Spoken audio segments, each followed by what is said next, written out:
Саламатсыздарбы? Сиздерге азыркы учурда кантип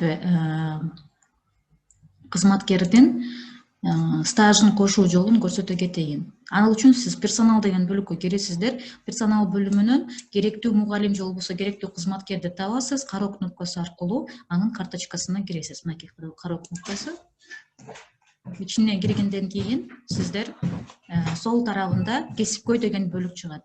Кесипкөй бөлүмүндө эмгек ишмердүүлүгү, мынакей эмгек ишмердүүлүгү, ошол бөлүмдөн плюс аркылуу сиз кайсыл жерде кайсыл убакытка чейин иштегенин баардыгын көрсөтүп чыгышыңыздар керек. Маалыматтын баардыгын трудовая книжка боюнча алсаңыздар боло берет. Дата тартып, бул кайсыл датадан баштап иштеп баштаган, ал уюмда кайсыл датага чейин уюмдун аталышын, мисалы мектептин аталышын жазасыз, мектепте иштеген болсо. Келиңиз даталарды карай кетели. 15 декабрь 2019 жыл деп коелу.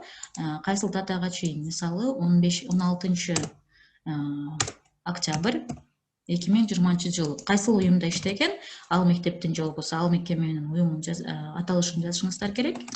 Мисалы 15 мектеп дейли.